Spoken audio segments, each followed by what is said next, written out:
Hello নীল ভাইয়া। আরে তোবা, কেমন আছো তুমি? সরি। আরে সরি কেন? নীল হালকা হেসে, কারণ আমি এখনই তোমার ইচ্ছে মতো গালি দিব, তাই আগে থেকে ক্ষমা চেয়ে নিলাম। কুত্তা, বদমাইশ, খাচ্চর, বন মানুষ, কোথায় চলে গিয়েছিলে হ্যাঁ আমাকে না বলেই? এদিকে তোমার জন্য টেনশন করতে করতে আমার আপু এখন হাসপাতালে আছে। ফোন রিসিভ করে একটাবার জানতে চাইলে না আমার বোন কেমন আছে? তোমাকে হাতের কাছে পেলে লবণ ছাড়া চিবিয়ে খাবো। এই তোরা চুপ কর। না আপু, তুমি কোনো কথা বলবে না। মানুষ এত স্বার্থপর কেমনে হয়? একে তো না বলে পালিয়ে গেছে, তার উপর একটাবার ফোন দিয়ে জানতে যায়নি তার বউ কেমন আছে। কালকের ভেতরেই তোমাকে আমাদের বাসার সামনে দেখতে চাই, না হলে আমি তোমার নামে মামলা করব। তোমার কথাগুলো শুনে হাসি পেলেও নিজেকে সত্যি স্বার্থপর লাগছে। ইচ্ছাই হোক আর অনিচ্ছাই হোক, বিয়ে হয়ে গিয়েছে, সেই হিসেবে তনু আমার স্ত্রী। আমার এমনটা করা একদম ঠিক হচ্ছে না। আচ্ছা, তোমার আপু এখন কেমন আছে? তুমি আমার সাথে আরো একটা কথা বলবা না? এখন জিজ্ঞেস করছে আপু কেমন আছে। এই নাও, তোমার জামাই জিজ্ঞেস করছে কেমন আছো। বা তনুর হাতে ফোন ধরিয়ে দিল। তুমি আমাকে বলনি কেন তুমি হাসপাতালে আছো? আচ্ছা, এখন কেমন আছো? ডাক্তার কি বলেছে? জি, ভালো আছি। ডাক্তার বলেছে তেমন কিছু হয়নি, সময় মতো না খাওয়ার ফলে এমন হয়েছে। আচ্ছা, আমি কি কালকে আসবো তোমাকে দেখতে? না, লাগবে না। আপনার হয়তো অনেক কাজ পড়ে আছে। হ্যাঁ, ঠিকই বলেছো, অনেক কাজ আছে। আমি বরং কিছুদিন পরে আসবো তোমাকে দেখতে। জি, তাহলে রাখি। ভালো থাকবেন। নীল মোবাইল হাতে নিয়ে রুম থেকে বেরিয়ে আসলো ছাদে। এভাবেই বেশ কিছুদিন চলে যায়। 2 থেকে 3 দিন পর পর তনুর সাথে কথা হয়, 1 মিনিট 2 মিনিট এরকমই। একদিন বিকেলে হঠাৎ করে আম্মু বললেন রেডি হতে, এয়ারপোর্ট যাব। কেন জিজ্ঞেস করলে বললেন আব্বু আসছেন ঢাকা থেকে। শুনে তেমন একটা খুশি না হলেও কিছুটা ভালো লাগছিল। এয়ারপোর্টে পৌঁছবার আগেই দেখতে পেলাম জিসান আঙ্কেল দাঁড়িয়ে আছে, আশেপাশে আরো কয়েকজন লোক। গাড়ি থেকে নামতে যাব, এই শোন, উনি তোর বাবা। নীলের মা জিসানের দিকে দেখিয়ে, আরে উনি তো জিসান। জিশানই তোর বাবা। গাড়ি থেকে নেমে লাফ দিয়ে গিয়ে জড়িয়ে ধরল নীল তার বাবাকে। ছেলের এইভাবে জড়িয়ে ধরা দেখে কেঁদেই দিল জিসান। বাবা ছেলেকে নূরজাহান বাসায় নিয়ে আসলেন। অতঃপর জানতে পারলো কালকে নাকি নীলের বিয়ে নিশাদের সাথে, এই জন্য জিসান ঢাকা থেকে এসেছে। কথাটা শুনে নীলের হজম হয়নি, তাই ওদের রুম থেকে হঠাৎ করে কাউকে কিছু না বলেই বের হয়ে গেল। কেমন যেন একটা চিন্তা এসে ভর করেছে নীলের মাথায়। তার মনে হচ্ছে সে ফ্যামিলির কথা রাখতে গিয়ে অনেক বড় ধরনের ভুল করছে। মুহূর্তেই তনুর কথা মনে পড়ে যায়। নিশাদকে বিয়ে করে তনুকে কষ্ট দিয়ে কোনোদিন সুখী হতে পারবো না। যেই মেয়েটা তার মনে যাতে আমাকে রাখে, আমি তাকে ঠকাতে পারবো না। বাসর রাতে 2 থেকে 30 মিনিটের পর নীলের ঘুম ভেঙে যায় কারো ফিস ফিস কথা শুনে। সেদিন নীল দেখেছিল তনু তাহাজ্জুদের নামাজ পড়ে মোনাজাতে কান্না করছে। সবকিছু শুনতে না পেলেও একটা কথা স্পষ্ট শুনেছিল, আল্লাহ, তুমি আমার প্রিয় স্বামীকে সবসময় বিপদ মুক্ত রেখো। ওনাকে সব সময় তোমার দিনের পথে চলার তৌফিক দিও। হি আল্লাহ, শুনেছি ওনার এই পৃথিবীতে আপন কেউ নেই, তুমি আমাকে ওনার আপন করে দিও। ওনার সমস্ত সুখে দুঃখে আমাকে ওনার পাশে থাকার তৌফিক দিও। কথাগুলো শুনে নীল সেদিন কেমন একটা রিয়েক্ট করেনি, বরং চুপচাপ ঘুমিয়ে পড়েছিল। আজকে নিশাদের সাথে বিয়ের কথা ওঠায় সে বুঝতে পারছে জীবনসঙ্গী হিসেবে তনুই বেস্ট। নিশাদ তো টাইমিং দেখে ভালোবাসে। কাল যদি আমার বড় কিছু হয়ে যায় তাহলে নিশাদ আমাকে ছেড়ে যেতে দুইবার ভাববে না। আর তনু আমাকে ছেড়ে যাওয়ার কথা কল্পনাও করবে না। তনুর প্রতি এটা আমার অন্ধবিশ্বাস নয়, ওর মোনাজাতে কান্না করার উপর ভিত্তি করে বলছি। আমি জানি আমি যাকে ভালোবাসি তাকে বিয়ে করে কখনো সুখী হতে পারবো না। সুখী তো তাকে বিয়ে করলে হব যে আমাকে ভালোবাসে। আমি চলে আসার পর মেয়েটা না খেয়ে অসুস্থ হয়ে পড়েছে, অথচ আমাকে একবারও জানায়নি। উল্টা আমাকে বলছে আমি কেমন আছি না যে করেই হোক কালকে বিয়েটা আটকাতে হবে। কোনো স্বার্থপর মেয়েকে আমি আমার লাইফে আসতে দেব না। 7-5 ভাবছে নীল। তখনই জিসান নীলের রুমে আসে। নীল তখন বিছানায় শুয়ে বালিশের উপর মাথা রেখে এইসব ভাবছে। জিসান রুমে আসতেই উঠে বসলো। কিরে, বিয়ের কথা শুনে চলে আসলি যে? কোনো সমস্যা হয়েছে? না, তেমন কিছু নয়, আমার ভালো লাগছিল না তাই চলে আসলাম। সত্যি কথা বলতো, এই বিয়েতে তুই খুশি হচ্ছে না? নীল একবার ভাবলো বাবাকে সত্যি কথাটা বলে দিলে কেমন হয়। বাবার জানা দরকার নিশাদের কর্মকাণ্ডগুলো। বাবা, এখন তুমিই বলো, এত কিছুর পরে আমি ওকে কিভাবে বিয়ে করব? নিশাদ যখন জানতে পারলো আমি এই পরিবারের কোনো সদস্য নই, ওরা আমাকে বাসা থেকে বের করে দিয়েছে। ঠিক তখনই নিশাদ আমার পাশে থাকার বদলে ছুঁড়ে ফেলে দিয়েছিল। আজকে যখন জানতে পারলো আমি আবার বাসায় ফিরে এসেছি, সবকিছু মিথ্যে ছিল, তখন আবার আমাকে পেতে চাইছে। টাকা পয়সা ধন সম্পদের কোনো গ্যারান্টি নেই। কাল যখন আমার কাছে কিছুই থাকবে না, তখন নিশাদ আমাকে ছেড়ে যাবে না, তার কি গ্যারান্টি আছে? নিশাদকে বিয়ে না করার বিশেষ কারণ ওর মুখের ভাষা ভালো নয়। আমি জানি ওর দ্বারা আমার মা কখনো সুখী হতে পারবে না। আমি এমন মেয়েকে বিয়ে করতে পারবো না। তোমরা ওদের না করে দাও। আচ্ছা ঠিক আছে, আমি দেখছি কি করা যায়। তুই এসব নিয়ে আর টেনশন করিস না। অবশেষে সব বলে দিল। নীল অবাক হয়ে তাকিয়ে আছে। একটা বিয়ে ভাঙা কোনো সাধারণ বিষয় নয়, তাও বিয়ের আগের দিন। নীল প্রথমে ভেবেছিল নিশাদকে বিয়ে করার জন্য তার বাবা তাকে বোঝাবে, কিন্তু না, তার ধারণা ভুল ছিল। খুব সহজেই মেনে নিলেন ছেলের কথা। আচ্ছা তুই তাহলে রেস্ট নে, আমি আসছি। জিসান চলে গেলে নীল তনুকে ফোন দিল। আসসালামু আলাইকুম। ওয়ালাইকুম সালাম। আমার বউটা কি করছে? তনু ফোনটা কানের থেকে সরিয়ে নিজের শরীরে চিমটি কাটল। এটা স্বপ্ন নয় তো, নাকি আমি ভুল শুনলাম? নীল আবার বলে উঠল, আমার বউটা কি করছে? Hello hello. জি, হ্যালো, কেমন আছেন? তনু তুতলাতে তুতলাতে নীলের মুখে বউ ডাকটা হজম হচ্ছে না। তোমার গলায় কোনো সমস্যা নাকি? না, গলায় সমস্যা হবে কেন? মনে হয় কানে কিছু একটা হয়েছে, সব কিছু ওলটপালট শুনতে পাচ্ছি। তাহলে আমি ফোন রেখে দিব? না না, এখন শুনতে পাচ্ছি। কেমন আছেন আপনি? জি আলহামদুলিল্লাহ ভালো। তুমি? আলহামদুলিল্লাহ, আপনার দোয়ায় ভালো আছি। ভাবছি 2-1 ভেতরে নোয়াখালী আসবো, কিন্তু কিন্তু কি হয়েছে বলুন? না, তেমন কিছু নয়। ও আচ্ছা, তোবা কি করছে? এই তো পাশে বসে আছে। মনে হয় আমার উপরে রেগে আছে। বেচারি তোবা সেদিন কি বকা দিল আমাকে। আপনি প্লিজ কিছু মনে করবেন না, ছোট মানুষ বুঝতে পারেনি। আমি না হয় তোবার হয়ে ক্ষমা চেয়ে নিচ্ছি। এই আপু, তুমি ক্ষমা চাইবে কেন? ক্ষমা তো চাইবে নীল ভাইয়া, উনি না বলে। থাপ্পড় দেব, বেশি কথা বলছিস কেন? হয়েছে, তোমাকে আর মারতে হবে না। আমি এসে না হয় মহারানীর কাছে ক্ষমা চেয়ে নিব। নিজে চেঁচামেচি হচ্ছে। আচ্ছা বউ, আমি তোমার সাথে রাতে কথা বলবো, এখন রাখি। ফোন কেটে নীল নিচে গেল। দেখে মনে হচ্ছে কে বা কারা বাসায় এসেছে। 4-5 জনের মতো হবে। 2 জন মহিলা, সাথে একটা মেয়ে, 14+15 বছর বয়স হবে, সাথে একজন মুরব্বী, আরো একজন লোক, বাবার বয়সী হবে। নীল নিচে নামতেই হইচই বেড়ে গেল। আভা, এই দেখ আমাদের নীল কত বড় হয়ে গেছে, তাই না? জিসান তার বোনকে নীলকে দেখিয়ে দিল। আভা নীলের কাছে গিয়ে জড়িয়ে ধরল। চোখে মুখ দিকে তাকাচ্ছে। নীল বুঝতে পারে না কি করবে, তাই সে চুপ করে থাকে। এক একজন আসছে আর নতুন বউয়ের মতো আদর করছে। নীল চুপটি মেরে সব দেখে যাচ্ছে। একদম ভাবির সব কিছু পেয়েছে, নাক চোখ সব ভাবির মতো। চুপ বেয়াদব মেয়ে, সব সময় পাকনামো ভালো লাগে না। নীল চট করে একটা থাপ্পড় মেরে বসে অবন্তিকার মাথায়। সেটাকেও লক্ষ্য করেনি। অবন্তিকা চোখ বড় বড় করে নীলের দিকে তাকায়। নীল অন্যদিকে তাকিয়ে আছে। এদিকে ভাইয়ের এমন দুষ্টুমি দেখে ফিক করে হেসে দিল নীল। এবার অবন্তিকা নীলর দিকে তাকায়। চল ফোট। নীল খেয়াল করলো জিসানের বাবা সোফায় বসে আছেন। নীলের সাথে কথা বলার চেষ্টা করছে, কিন্তু নিজের বিবেক কথা বলতে না করে দিচ্ছে। নীল সেটা বুঝতে পেরে ওর দাদুর পাশে গিয়ে বসে। হ্যালো, কেমন আছেন? জিসান সবাই যার যার মতো কথা বলছে। ওরা এসেছেন নীলের বিয়ে খেতে। কে কি করবে এসব নিয়ে আলোচনা চলছে। আভা আন্টি, দাদিমারা মুর্শি কবে ওপরে চলে গিয়েছে। বাবা তার বোনের জামাইকে নিয়ে বাইরে চলে গেলেন। এখানে নীল তার দাদা, নানা ভাই আর মামুনির। নীলু, অবন্তিকা আর আমি। দাদা ভাই আমার কথা শুনে চুপ থাকতে পারলেন না। বুঝলাম না। আরে আপনি আমাকে আপনি আপনি করে বলছেন কেন? আমি আপনার থেকে কত বছরের বড় শুনি। দাদা ভাই চুপ করে গেলেন। আমি একটা জিনিস বুঝতে পারলাম না, দাদা ভাই তুমি এখনো বেঁচে আছো? মরবা কবে? আমরা কি 40 খাবো না?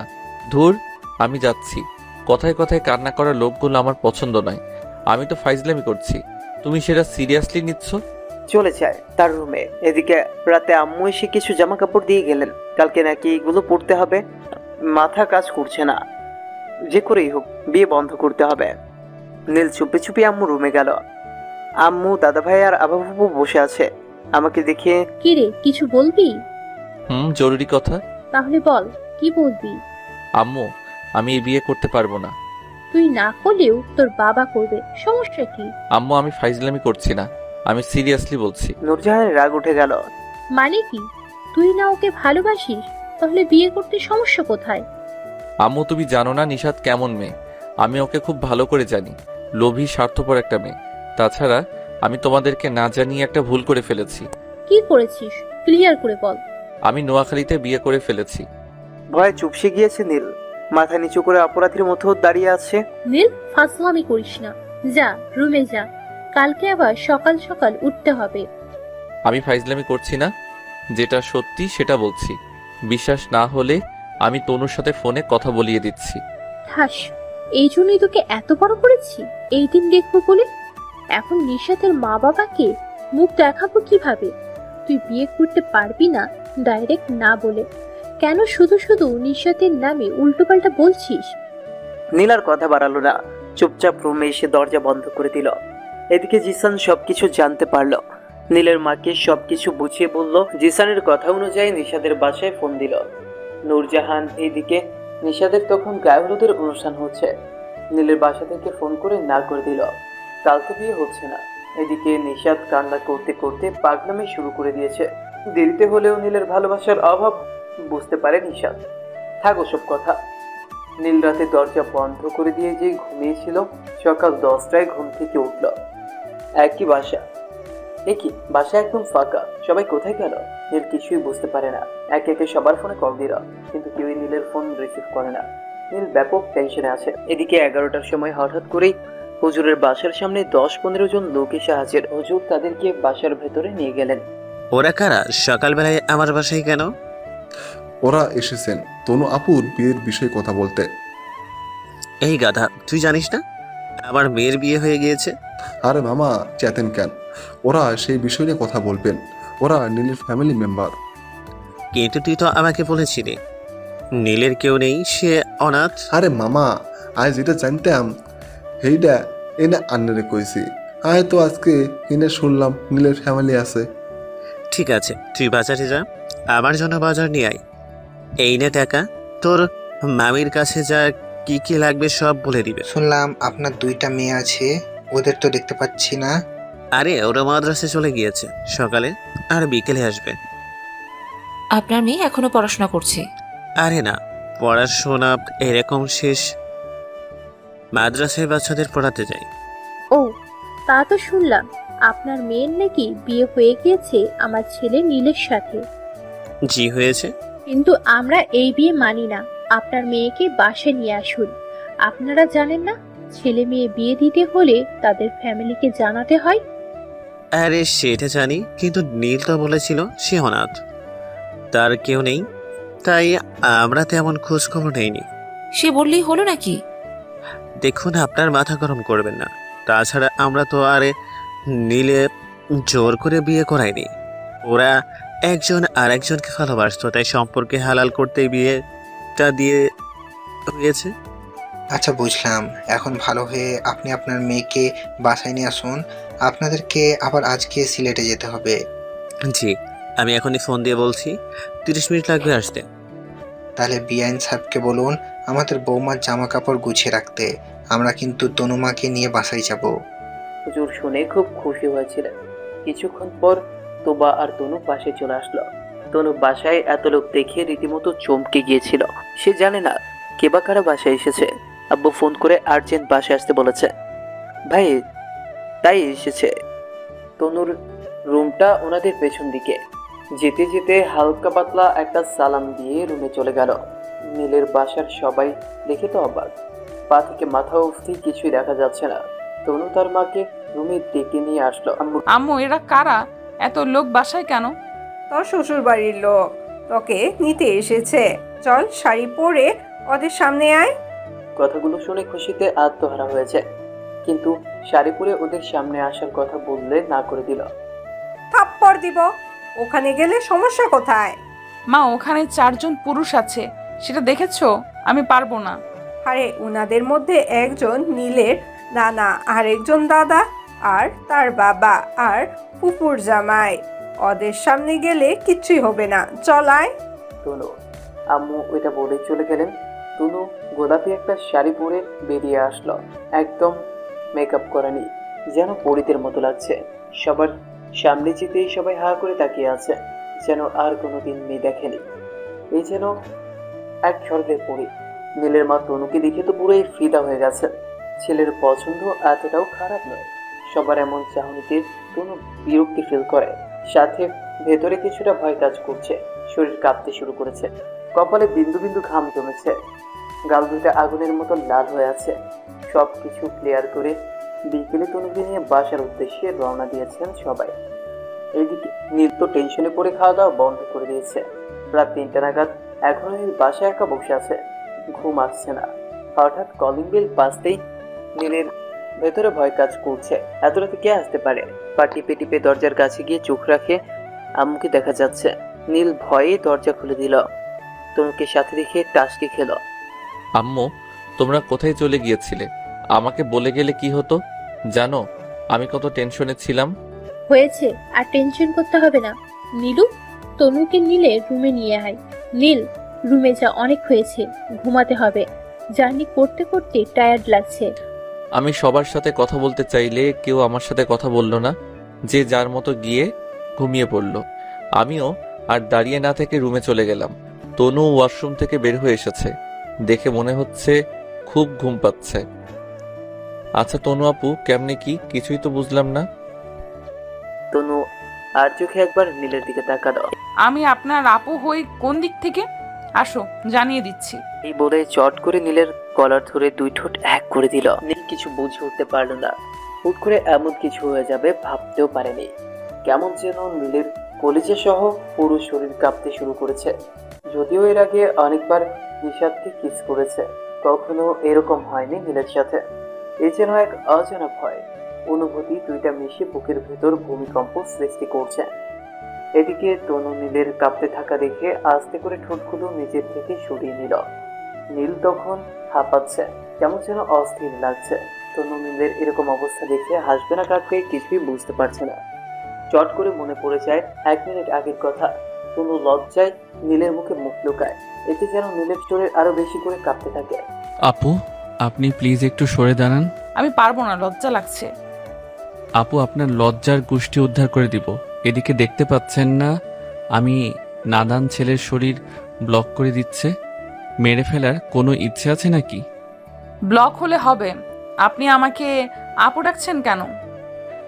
কারণ আপনি আমার থেকে 3 বছরের সিনিয়র। প্লিজ সরে দাঁড়ান। কিভাবে আমি আপনার থেকে সিনিয়র হলাম শুনি? আপনার বয়স কত?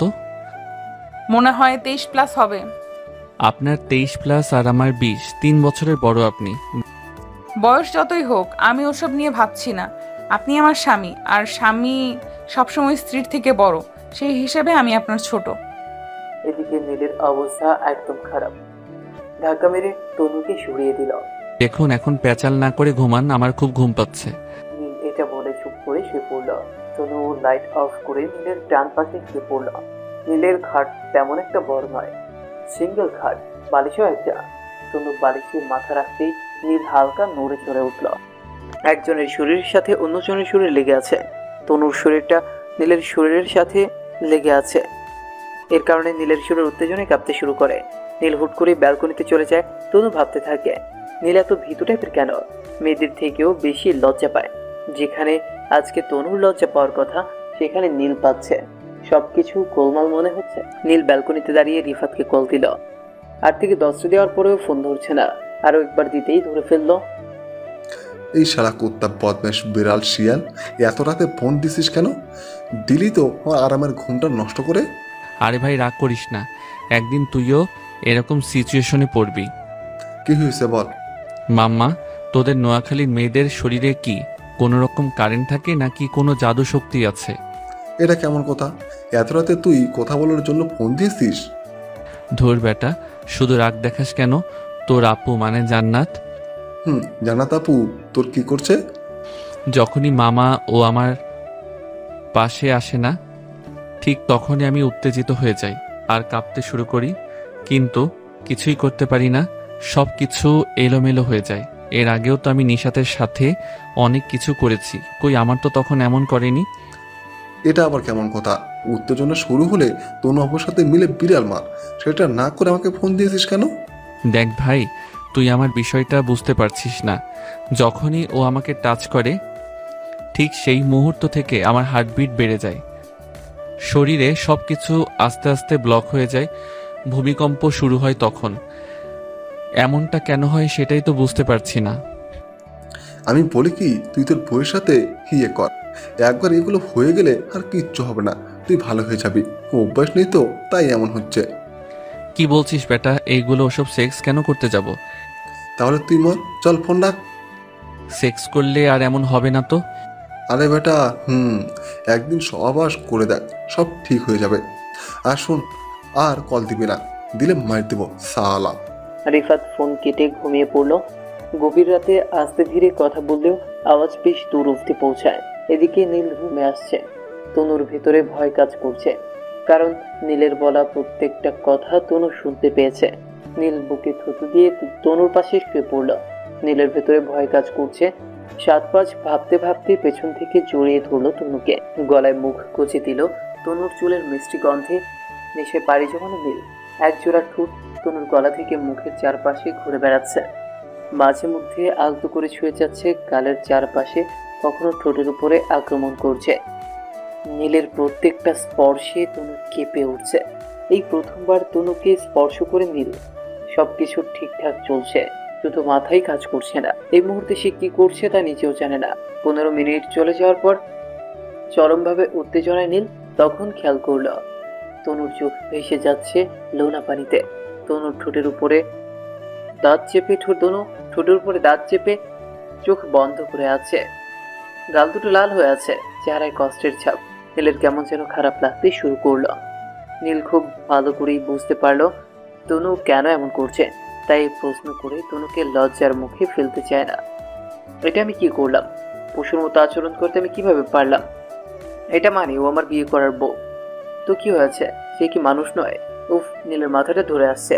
তনু এতক্ষণ নিজের মধ্যে ছিল না। তলপেটের চাপা যন্ত্রণাগুলো তনুকে ভীষণ কষ্ট দিচ্ছিল।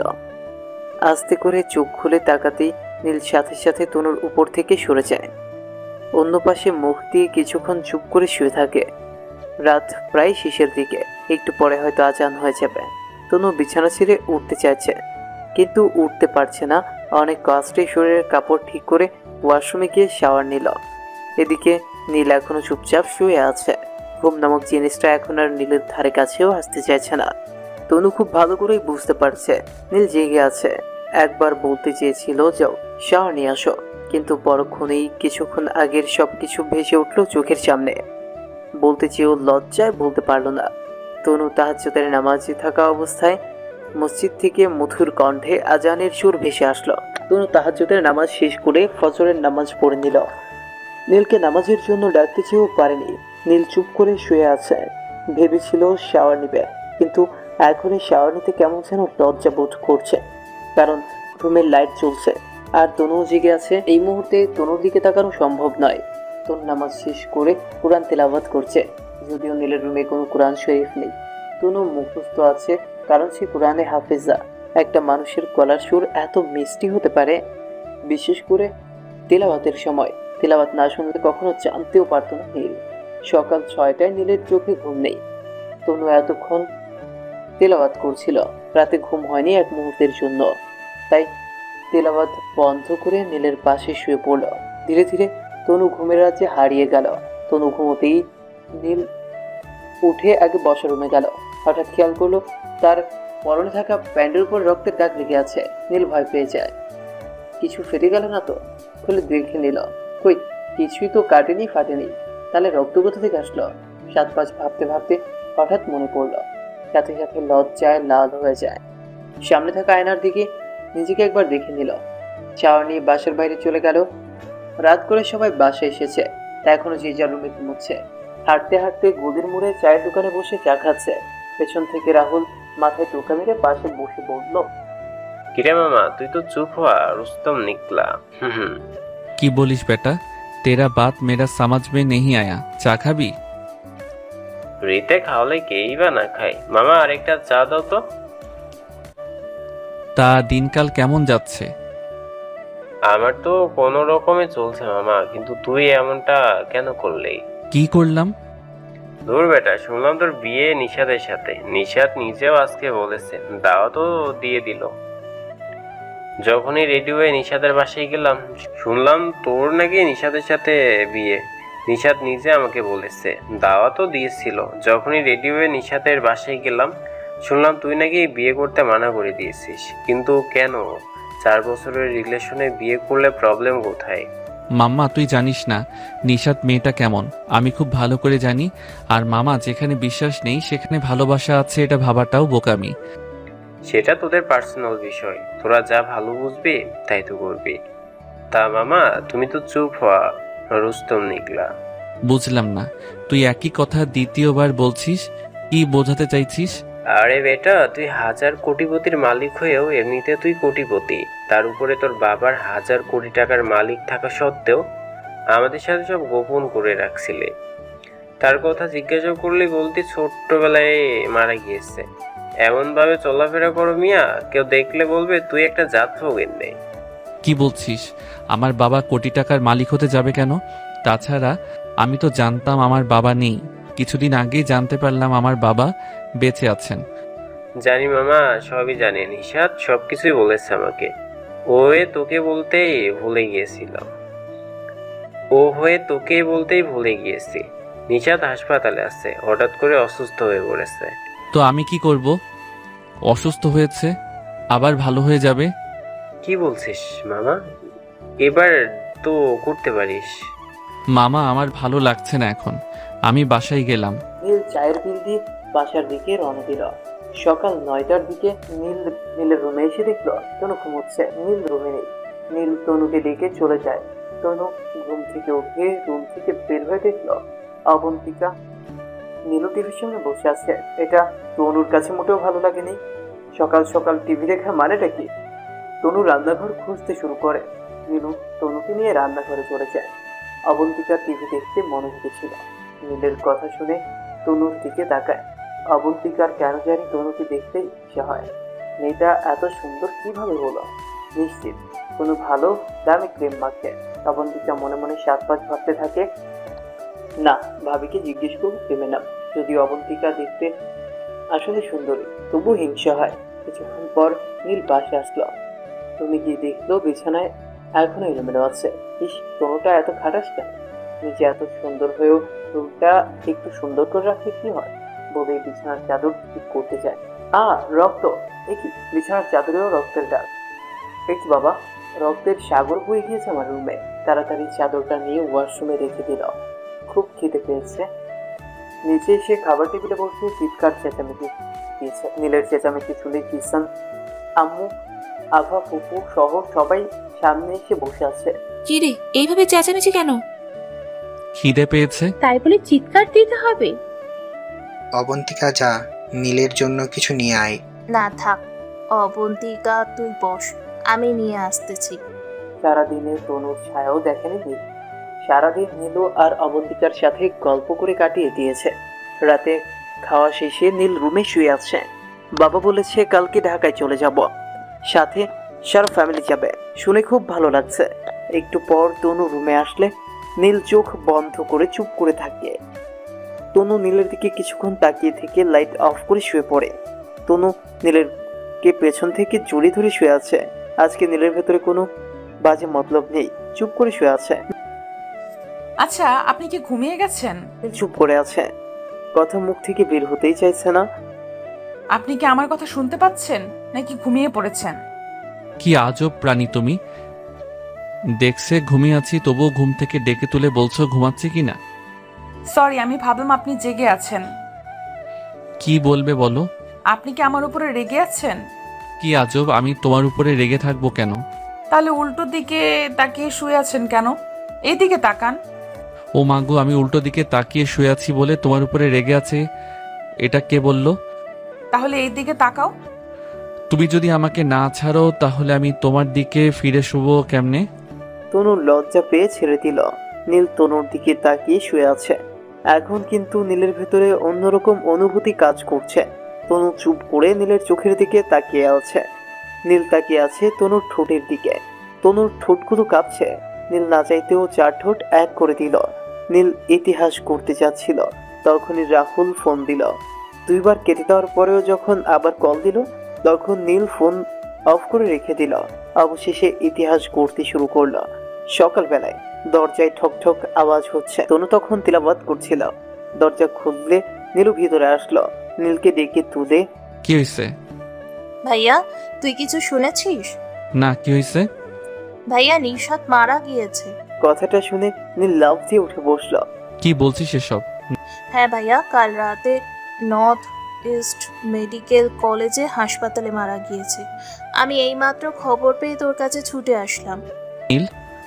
নীলের চোখের কোণে পানি জমেছে। আমি তো শুনেছিলাম ও হাসপাতালে আছে, হঠাৎ কি থেকে কি হয়ে গেল? রাহুল আমাকে বলেছিল ওকে দেখতে যাওয়ার জন্য, আমি যাইনি। তনু মুখের উপর হাত কুচে দিল। একটার সময় দাফন করা হয়েছে। নীল জানাজার নামাজে গিয়েছিল। নামাজ শেষে বাসার দিকে চলে আসছে। রাস্তায় রাহুলের সাথে দেখা। আচ্ছা, তুই এত বড় স্টুপিড কেন? তুই জানিস কালকে রাতে কত হাজারবার তোকে ফোন দিয়েছি, তুই তো শালা ফোন অফ করে রেখে দিলি। দোস্ত, কেউ জানতেই পারো না আমি নিশাদকে মেরে ফেললাম। সেদিন বিয়েটা না ভাঙলে হয়তো আজকে নিশাদ বেঁচে থাকতো। নিজেকে দোষারোপ না দিয়ে এনে একটা চিঠি নিকের দিকে বাড়িয়ে দিল রাহুল। নীল রাহুলকে জড়িয়ে ধরে কান্না করে দিল। নীল চিঠিটা পড়তে চেয়েও পারে না, হাত থেকে পড়ে যায়। রাহুল চিঠিটা নিয়ে নীলের পকেটে ঢুকিয়ে দিল। রাহুল উল্টো দিকে হাঁটা ধরল। নীল বাসায় চলে আসে। রুমে বসে আছে। নিশাতের বিষয়টা সবাই জানে। আজকে ঢাকায় চলে যাওয়ার কথা ছিল। নীলের এই অবস্থা দেখিয়ে যাও ক্যান্সেল করে দেওয়া হলো। সকাল থেকে এখনো অবধি না খেয়ে বসে আছে নীল। তনু নীলকে সান্ত্বনা দেওয়ার চেষ্টা করলে সেও ব্যর্থ। নীল চিঠি হাতে বসে আছে। চিঠি খুলতে সাহস হচ্ছে না। হয়তো আমার নামে অনেকগুলো অভিমানে বরাদ্দ করা অভিযোগ থাকবে, যেগুলো পড়লে হয়তো নিজেকে ঠিক রাখতে পারবো না। লম্বা করে নিঃশ্বাস নিল। বুকের ভেতরে সাহস নিয়ে কাঁপা কাঁপা হাতে চিঠি খুলে পড়তে লাগলো। 15/8/15/202 প্রিয় নীল, চিঠিটা যখন তোমার হাতে পৌঁছাবে তখন হয়তো আমি আর এই ব্যস্ত পৃথিবীতে থাকবো না, পাড়ি জমাবো অন্য কোনো রাজ্যে। জানি না আমার জন্য আল্লাহ সেখানে কীরকম আযাব সৃষ্টি করে রেখেছেন। তোমার মনে আছে সেদিন ফেনীতে গিয়েছিলাম আমার ছোট ফুপির বাসায় ঘুরতে? তোমাকেও তো বলেছিলাম আমার সাথে যাওয়ার জন্য, কিন্তু তুমি যাওনি, বলেছিলে লোকে কি বলবে। তাছাড়া তুমি তোমার আম্মুকে ছাড়া থাকতে পারো না। সেখানে দিনগুলো তো খুব ভালোই চলছিল। সারাদিন ফুপাতো বোন অনুর সাথে ঘোরাঘুরি আর রাতে তোমার সাথে ফোন আলাপ। হুট করে একদিন অনু জিজ্ঞেস করলো আমার ব্লাড গ্রুপ কি। আমি তো জানতাম না আমার ব্লাড গ্রুপ। যখন জানতে চাইলাম রক্ত দিয়ে কি করবি, আমার এক কাজিন বেচারা নিলয়, 10 বছর বয়স, অ্যাক্সিডেন্ট করেছে, ইমার্জেন্সি ব্লাড লাগবে। তাহলে চলো না আমার ব্লাড পরীক্ষা করে দেখি, যদি মিলে যায় তাহলে দিয়ে দিব। আমার কথা শুনে অনু আমাকে হাসপাতালে নিয়ে গিয়েছিল। সেদিন টেস্ট করার পর ব্লাড গ্রুপ তো মিলেনি, তবে আমার জীবনের হিসাবের খাতা সবগুলো পোস্টার করে মিলে গিয়েছিল। জানতে পারলাম আমার ব্লাড ক্যান্সার। অসুস্থ নামক ভাইরাসটা বেশি দিন হয়নি আমার শরীরে ঢুকেছিল। কথাটা শুনে আমি একদম বিশ্বাস করিনি। অনু আমাকে নিয়ে বাসায় চলে আসে। অনুকে বরাবরই না করে দিয়েছিলাম কাউকে কিছু না বলতে। সেদিন তোমার সাথে কথা বলা বন্ধ ছিল, মনে আছে? যেখানে দুজনে 8টার পর থেকে কথা বলতে লাগলে রাত 3টা+4টা পর্যন্ত এক নাগারে কথা বলে যেতাম। সেখানে হুট করে আমি তোমার ফোন তুলিনি, 100+ কল দিয়েছিলে। পরে এই বিষয় নিয়ে খুব রাগারাগি করেছিলে। তুমি একটার পর একটা কল দিয়েই যাচ্ছ। তখন ফোন রিসিভ করে কি বলতাম তোমাকে? আমি জানি সত্যটা আমি লুকাতে পারবো না, তোমাকে বলে দিব, তাই ফোন তুলিনি। আমার মাথা কাজ করছিল না, ফ্যামিলিতে জানাবো নাকি জানাবো না এটা ভেবে আমি কাউকে জানাইনি। আমার অসুস্থতার কথা শুনে কেউ ভালো থাকতে পারবে না। আমি সবার আদরের ছিলাম। ওরা আমাকে বাঁচাতেই চাইবে, যদিও সেটা অসম্ভব। আমি চাইছি না আমার জন্য সবাই কষ্ট করুক। আমার হাতে 4 মাস প্লাস আছে। এই 4 মাস আমি হাসি খুশি জীবনটাকে উপভোগ করতে চেয়েছি, তাই তো কিছু বলিনি। একদিন হুট করেই মরে যাব, না হয় শেষ নিঃশ্বাস ত্যাগ করার 10+15 দিন আগে সবাই জেনে যাবে, তখন হয়তো ওরা কিছুদিন কষ্ট পাবে। 4 মাস আগে থেকে কষ্ট পাওয়ার থেকে একদিন আগে থেকে কষ্ট পাওয়া কিছুই নয়। সেদিন যদি আমি বলে দিতাম আমার ব্লাড ক্যান্সার, সবাই পেরেশানিতে পড়তো, সারাদিন হাসপাতালে দৌড়াদৌড়িতে থাকতো সবাই। আব্বু আম্মু তাদের কষ্ট আর চোখের পানি আমি সহ্য করতে পারবো না। ওদের কষ্ট দেখে তো আমি নিজেই মরে যেতাম। যাকে জীবনের থেকেও ভালোবাসি সে আমার সামনে কষ্ট পাবে, আমার জন্য এটা কিভাবে মেনে নিতাম বলো? ফেনী থেকে বাসায় চলে আসলাম। আসার আগে অনুকে ওয়াদা করিয়েছিলাম কাউকে কিছু না জানাতে। সেদিন অনু আমাকে জড়িয়ে ধরে কান্না করেছিল। বাসায় এসে আবার কলেজে যেতে শুরু করলাম, কিন্তু তোমাকে দেখে ঠিক থাকতে পারতাম না, তাই তো সব কিছু সরি বলে মিটিয়ে নিয়েছিলাম। তোমাকে বলার সাহস হচ্ছিল না, তাই কিছু বলিনি। পরক্ষণেই মনে হলো তোমাকে ভালো রাখতে হলে তোমার সাথে ব্রেকআপ করতে হবে, কিন্তু তুমি এত ভালো মনের মানুষ ছিলে। আমি হাজারটা রিয়েক্ট করলেও তুমি উল্টো সরি বলতা, তাহলে কিভাবে ব্রেকআপ করতাম বলো? আমার কাছে কোনো কারণ ছিল না তোমার থেকে দূরে সরে যাওয়ার। আমি যতই দূরে থাকতে চেয়েছি ঠিক ততটাই আবার কাছে চলে এসেছি। দিন 2-1 যেতে না যেতে তোমার বোন আমার কাছে ফোন করে তোমার নামে একটা বড় মিথ্যা অভিযোগ তুলে ধরলো। সেদিন তোমার নামে এসব ফালতু কথা শুনে মনে হচ্ছিল নীলুকে বেশ কয়েকটি থাপ্পড় মেরে দিই, কিন্তু মারিনি। আমার কেন যেন মনে হলো আমি তো তোমার সাথে আলাদা হওয়ার কারণ খুঁজতেছি। তাহলে এই অভিযোগ দিয়ে শুরু করা যাক। তোমাকে ফোন দিয়ে তোমাকে উল্টো পাল্টা কথা শুনিয়ে দিয়েছিলাম, কিন্তু বিশ্বাস করো তোমাকে আমি যতটা গালি দিয়েছি, যতটা বাজে কথা বলেছি, একটা কথাও আমার মন থেকে আসেনি। তোমাকে কিভাবে গালি দিব সেটা ভেবে পাচ্ছিলাম না, তাই আগে থেকে খাতায় লিখে তারপর তোমাকে ফোন করেছিলাম। তোমার মনে আছে আমি তোমার জিমেইল আইডি আর ফেসবুক আইডি দুইটা আমরা দুইজন মিলে ব্যবহার করতাম। তোমার আইডিতে গল্প লিখে পোস্ট করতাম আমি, আর ক্রেডিট তুমি নিতে। থাকো ওসব কথা। আমার খুব চিন্তা হচ্ছিল তুমি কোথায় যাবে, কোথায় থাকবে। তাছাড়া ঢাকাতে তোমার কেউ নেই, কার কাছে থাকবে, কি করবে না করবে, এটা ভেবে আমি অস্থির হয়ে গিয়েছিলাম। আমি আমার লোকেশন অন করতেই দেখতে পেলাম তুমি ঢাকার দিকে যাচ্ছ। ঢাকা পৌঁছাতে তোমার 6 ঘন্টা প্লাস লাগবে, সকাল হয়ে যাবে। তখনই মনে পড়লো তোমার রিফাত নামের একটা ফ্রেন্ড আছে ফেসবুকে, ওর বাসা নোয়াখালী, আর ঢাকা থেকে নোয়াখালী তেমন একটা দূরে নয়। রিফাত চাইলে তোমার আগেই চলে আসবে। আমি তোমার মেসেঞ্জার থেকে ওর সাথে কথা বলে ওকে ঢাকাতে পাঠিয়ে দিলাম। তখন চিন্তা হচ্ছিল তুমি রিফাতকে কল দিবে কি না। ভাগ্যিস তুমি রিফাতকেই কল দিলে। সেদিনের পর থেকে মাঝে মধ্যে তুমি কল দিলে খারাপ আচরণ করতাম। 11/9/202। চিঠি ঠিকই লিখতেছি, আমি আদৌ জানি না এগুলো তোমার কাছে পৌঁছাবে কিনা। এভাবে বেশ কিছুদিন চলে গেল। 1 মাস যেতে না যেতে তোমাকে কল দিয়ে জানিয়ে দিলাম আমার বিয়ে হচ্ছে। এদিকে সত্যি সত্যি আমার মা বাবা আমাকে বিয়ে দিতে চাইছে, তাছাড়া আমিও কাউকে কিছু বলতে পারছি না। অতঃপর একদিন হুট করে তোমার বাসা থেকে লোকজন এসে আমাদের বিয়ে ঠিক করে চলে গেল। তখন আরও বেশি কষ্ট হচ্ছিল। আমি তোমার থেকে দূরে সরে যেতে চাই, কিন্তু নিয়তি বারবার আমাদেরকে আরও কাছে নিয়ে আসতে চাই। অতঃপর তুমি বাসায় আসলে। এরই ফাঁকে রিফাতের থেকে জানতে পারলাম তুমি তনু নামের একটা মেয়েকে বিয়ে করেছো, সেটা তোমার ইচ্ছের বিরুদ্ধে। তাছাড়া আমিও চাইছিলাম না আমি বেঁচে থাকতে তুমি অন্য কাউকে ভালোবাসো, আমি সহ্য করতে পারবো না। মেয়েরা এমনই হয়, বেঁচে থাকা অবস্থায়ও কোনো পরিস্থিতিতে তার ভালোবাসার মানুষটাকে অন্য কারোর সাথে সহ্য করতে পারে না। তাই তো আবার তোমার কাছে আসার চেষ্টা করেছিলাম, ভেবেছিলাম মরেই তো যাব, তাহলে শেষ অবধি তোমার বুকে মাথা রেখে মরে যাই। সেদিন তোমার বাসায় গেলাম, তুমি আমাকে না চেনার ভান করে অপমান করলা, সহ্য করতে পারিনি।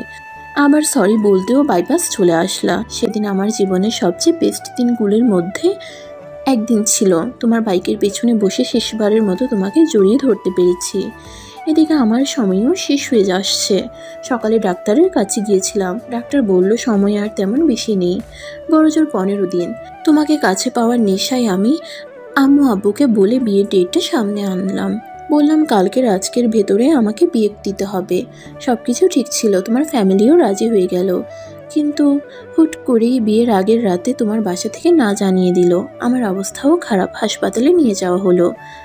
অন্য একজনের হাতে লেখা, আমার আর লেখার শক্তি নেই, তাই রাহুলকে দিয়ে লেখাতে হচ্ছে। শুনলাম তোমার বাসার সবাই নাকি পরের দিন সকালবেলায় নোয়াখালী গিয়েছেন তোমার বউকে নিয়ে আসার জন্য। খুব ভালোই হলো। ভালো থেকো। আমার বলার মতো আর তেমন কিছু নেই। চিঠিটা লেখার একমাত্র কারণ আমি চাই না মৃত্যুর পরেও তুমি আমাকে ঘৃণা করে বেঁচে থাকো।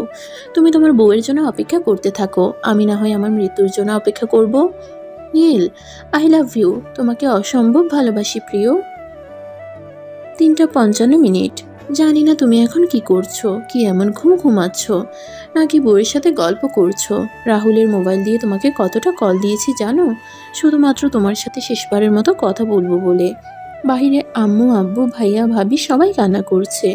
এই শেষ সময়েও ওদেরকে কাছে আসতে দিচ্ছি না, শুধু তোমার সাথে কথা বলবো বলে। কিন্তু তুমি তো ফোনও তুলছো না।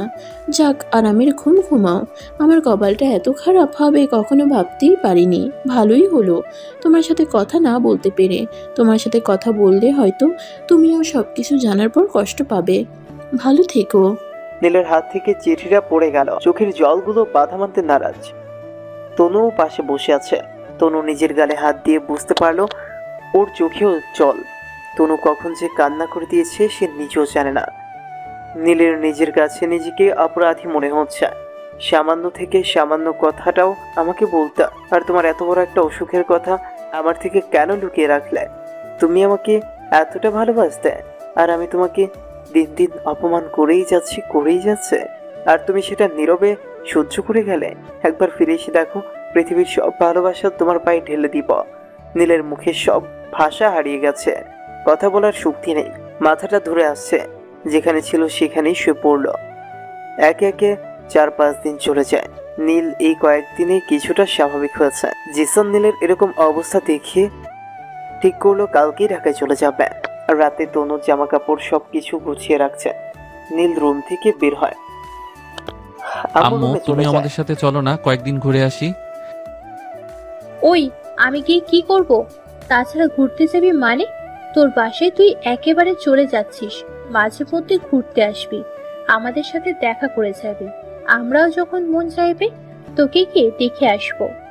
বুঝলাম না, কি বলো এসব? আমি ঢাকাতে একেবারে যাব কেন?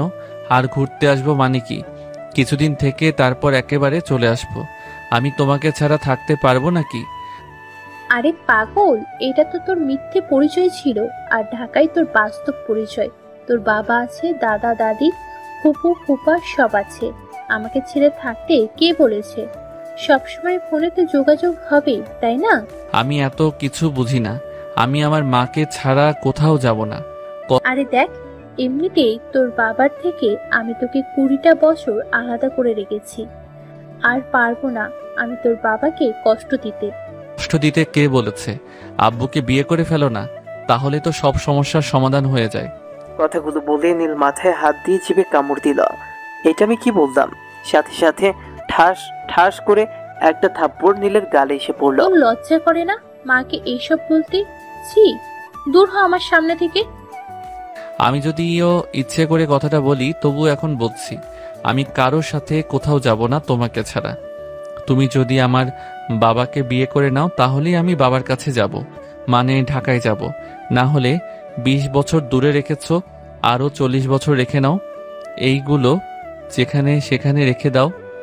নীল গালে হাত দিয়ে রুম থেকে বের হয়ে আসলো। জিসান তখন দরজার পাশেই ছিল। যাওয়ার সময় নীল আর চোখে তার বাবাকে দেখেছিল।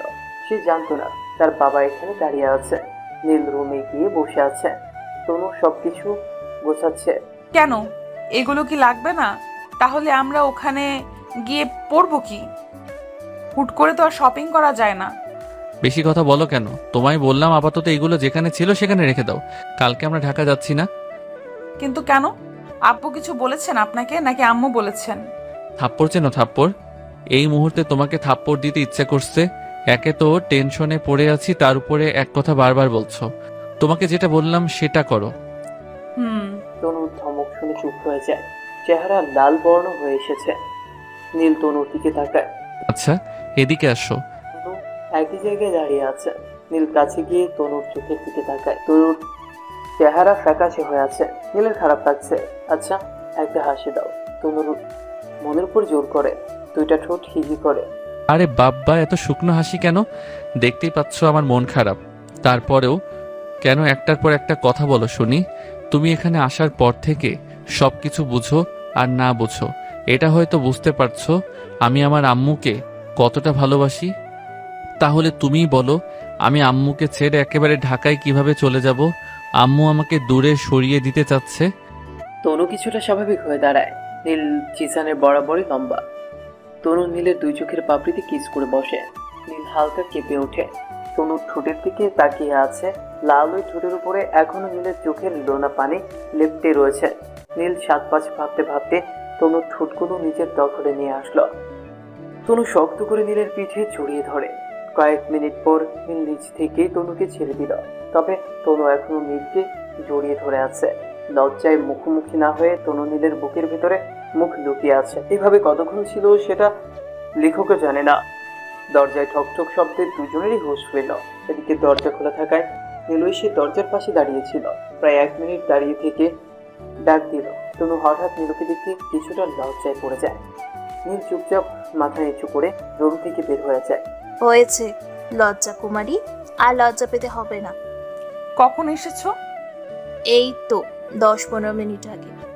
তনু এবার চোখগুলো বড় করে ঢুকিয়ে নেয়। তনু হয়েছে, আর ভয় পেতে হবে না। আমি কিছু দেখিনি। 1 মিনিট হবে এসেছি। কই, দরজা খোলা রেখে রোম্যান্স করার সময় তো ভয় করেনি, তাহলে এখন কেন ভয় করছে? আশা করি নেক্সট টাইম দরজা বন্ধ করে রাখবে। বলা তো চাই না কখন কি করে বসো। দরজা চুপ করে যায়। ও হ্যাঁ, আমি কি করতে আসলাম আর কি বলছি। শোনো, তোমার জামাই এটা এরকম কেন? কি করেনি সেটা বলো। আম্মু কে বলছে বিয়ে করতে? এখন তুমিই বলো, আম্মু কি এখনো বিয়ের বয়স আছে? আম্মু তো কান্না করছে এখন। ও মাগো, কি বলো এগুলো? কার কাছে বিয়ে দিবে? তুমি তোমার জামাইয়ের মতোই হইলা। তোমার শ্বশুরের সাথে আম্মুর বিয়ে দেবে, এটা কোনো কথা? হ্যাঁ, এটাও তো কথা। আমার শাশুড়ির বিয়ে তো শ্বশুরের সাথেই হবে, না হলে কি অন্য কারোর সাথে হবে নাকি? পাগল, তুমিও পাগল, তোমার স্বামীও পাগল। চলে গেল হাঁ করতে করতে। তনু খাটে বসে হাসতে হাসতে লুটিয়ে পড়ে। আর নীল সাথে দাঁড়িয়ে আছে। চারদিক অন্ধকার, আকাশে চাঁদ মামাও নেই। জিসান খেয়াল করলো সিঁড়ি দিয়ে কেউ একজন ছাদে আসছে। কিরে, এখানে একা একা দাঁড়িয়ে আছিস কেন? রাত অনেক হয়েছে, ঘুমাবি না?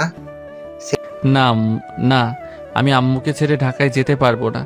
তুমি বরং সবাইকে নিয়ে কালকে চলে যাও। মাঝে মধ্যে আমি ঘুরতে যাব আম্মুকে নিয়ে।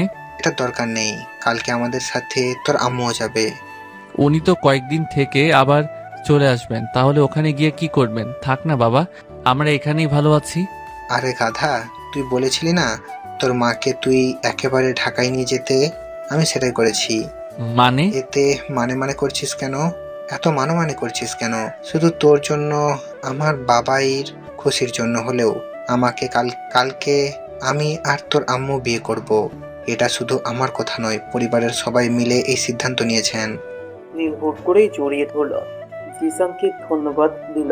পরের দিন সবাই সবকিছু গুছিয়ে গাড়িতে বসে আছে। নীল যাওয়ার আগে মাম্মি রুমে যায়। মামনি, এই নাও। কি এটা? আমার সবকিছু রাকিব আর নীলুর নামে লিখে দিলাম, কারণ আজ হোক বা কাল নীলু তো আবার এই বাসায় আসবে। আমার বোনকে ছেলের বউ নয়, নিজের মেয়ের মতো দেখে রেখো। যেই দেখায় থাকবে আদর, ভালোবাসা আর শাসন। আমি জানি আমার আম্মু যেমন আমাকে ভালোবাসে, তেমনি। তোর কি মনে হয় আমি পাথর দিলাম? আমার মন নেই? আমি কি মানুষ নই? আমি তোর সাথে না বুঝে অন্যায় করেছি। মানুষ মাত্রই ভুল, তাই বলে তুই আগের কথাগুলো মনে রেখে সমস্ত কিছু আমাদের নামে লিখে দিবি? আমি এটা নিতে পারবো না। তোর বোন তো আমার মেয়ে, তাহলে মেয়ের মতো কিভাবে দেখবো? মামুনি কাগজগুলো নীলের হাতে তুলে দিলেন। আমার বোনকে ছেলের বউ নয়, নিজের মেয়ের মতো দেখে রেখো। যেই দেখায় থাকবে আদর, ভালোবাসা আর শাসন। আমি জানি আমার আম্মু যেমন আমাকে ভালোবাসে, তেমনি আপনি রাকিবকে অসম্ভব ভালোবাসেন। তার থেকে কিছুটা ভালোবাসা আমার বোনকে দিও। থাক না মামুনি, এইগুলো আমার আর লাগবে না। আমি শুনেছি আমার বাবার অনেক টাকা আছে, তাহলে এইগুলো দিয়ে আমি কি করব?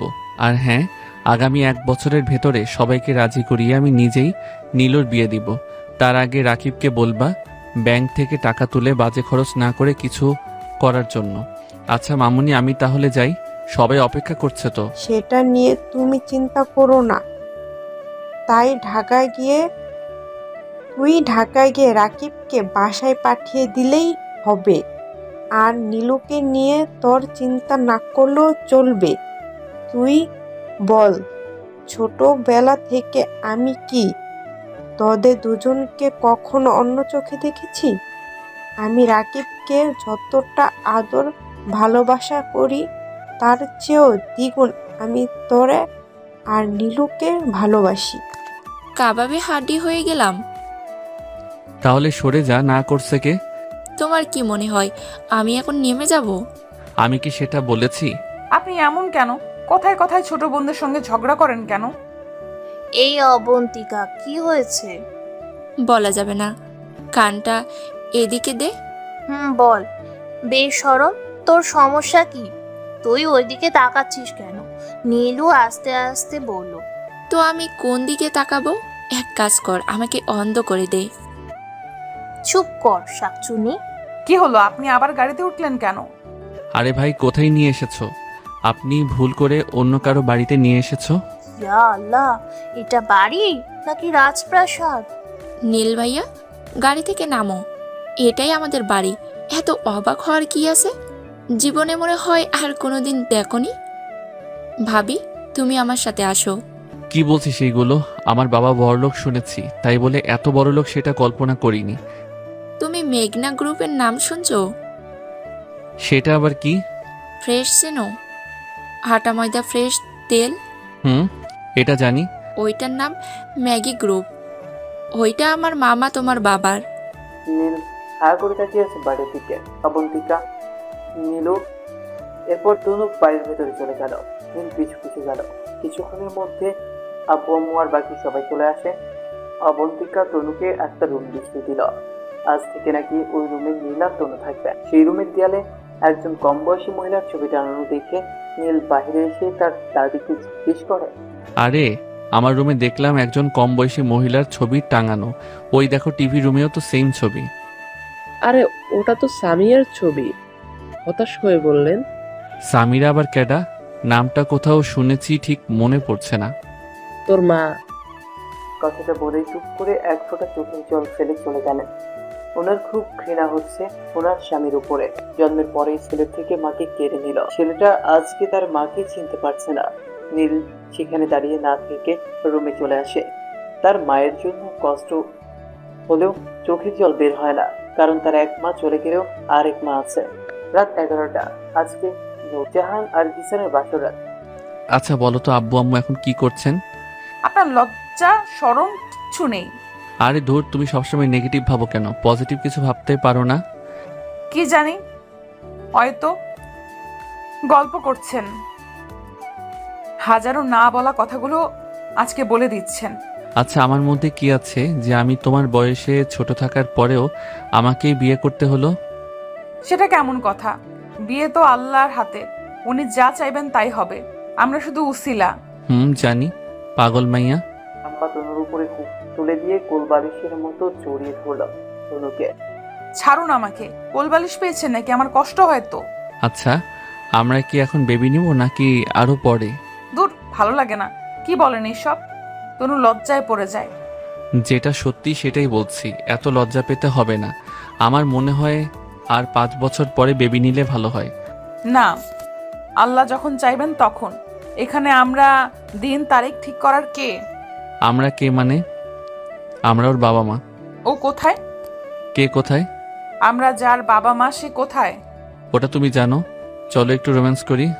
আমি পারবো না, মাফ করবেন। কিন্তু কেন? জানি না, আজ থেকে সহবাস করা যাবে না। তাহলে বিয়ে কেন করলাম? আমি জানি না, আমার ঘুম পাচ্ছে, প্লিজ ঘুমাতে দাও। ওকে, গুড নাইট। ফজরের আজান শুনে ঘুম ভাঙতেই নিজেকে নীলের বুকের উপরে আবিষ্কার করলো। পিচ্ছি ছেলেটা খুব শক্ত করে তনুকে জড়িয়ে ধরে আছে।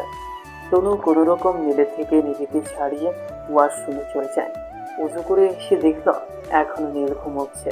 ছেলেটা আগে তো নামাজ পড়তো, কিন্তু কিছুদিন হয়েছে ইদানিং নামাজের কথা শুনলে দূরে দূরে থাকে। তনু আজকেও বেশ কয়েকবার ডাকলো নামাজ পড়ার জন্য। বিরক্ত হয়ে তনুকে ধমক দিল। কি হয়েছে, তোমার সমস্যাটা কোথায় বুঝলাম না। আমার ভালো লাগছে না, আমি নামাজ পড়ছি না।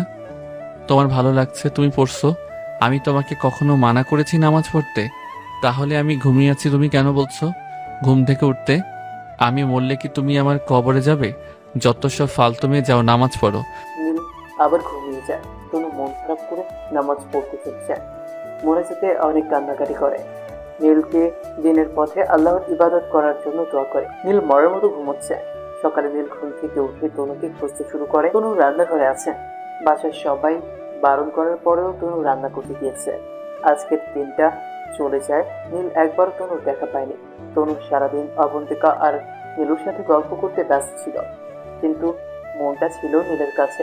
সারাক্ষণ ছটফট করছিল, কাউকে সেটা বুঝতে দেয়নি। রাত হয়ে এসেছে। নীল ভাবছে সরি বলবে তনুকে, ওইভাবে বলাটা ঠিক হয়নি। 11টার পর খাওয়া দাওয়া করে কেউ সিরিয়াল দেখছে, কেউ আড্ডা দিচ্ছে। তনু ওসব পছন্দ নয়, তাই সে রুমে এসে লাইট অফ করে শুয়ে আছে, কিন্তু ঘুমোচ্ছে না। চোখ বন্ধ করে আছে। 20 মিনিটের মাথায় নীল এতক্ষণ ছাদে ছিল।